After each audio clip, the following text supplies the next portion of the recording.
샬롬. 저는 GCTC 44기 훈련받고 있는 TI 태권도 사역부 심태선 간사입니다. 풍삼가족 여러분, 오늘 주시는 하나님의 말씀으로 에너지 가득한 하루 되시길 바랍니다. 가자!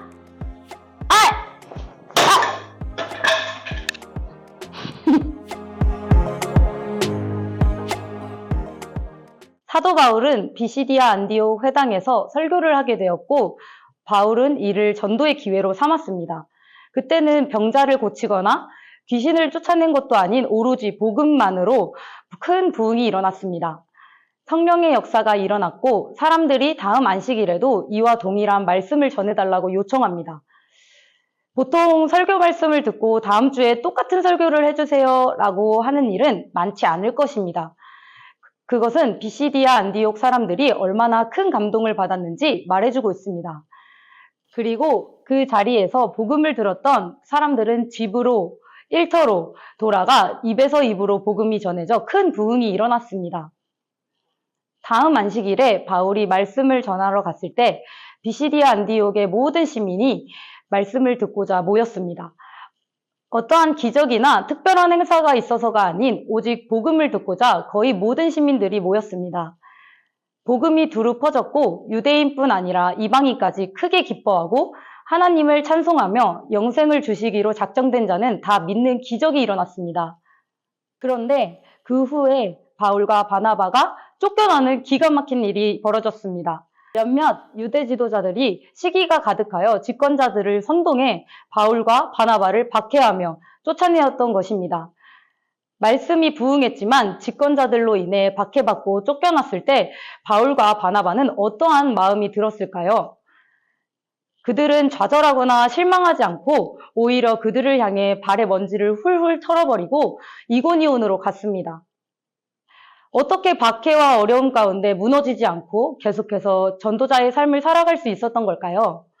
그 이유는 47절에 나와 있습니다.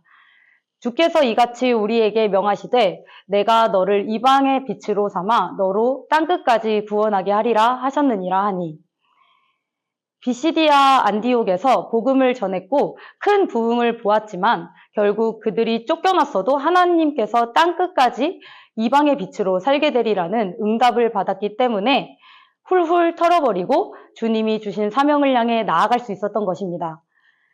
바울과 바나바를 통해 안디옥 신자들은 계속 기쁨과 성령이 충만했다고 합니다. 저의 부모님은 두 분 다 태권도 국가대표 출신이시자 태권도 선교사이십니다. 부모님께서는 제가 태어나기도 전에 태권도로 선교하라는 뜻으로 제 이름을 태선이라고 지어놓으셨습니다.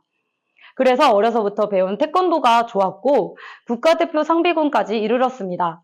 그런데 대퇴인대 파열, 그리고 양쪽 발목 인대 파열로 국가대표의 꿈이 무너졌습니다. 그 후 아세아 연합신학대학교에 입학했고 여름, 겨울 방학마다 아버지를 따라 수많은 해외 단기 선교를 갔습니다.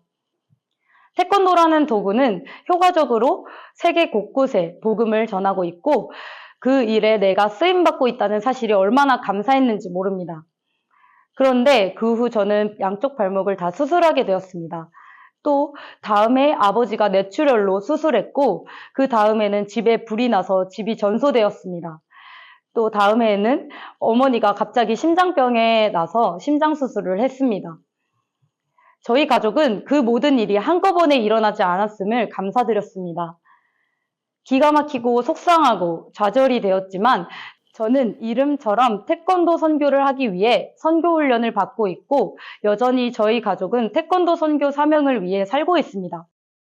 바울과 바나바처럼 상황을 보지 않고 오직 예수님만 바라보고 말씀에 순종하는 성령 충만한 그리스도인이 되어 땅끝까지 복음을 전하는 구원의 빛이 됩시다.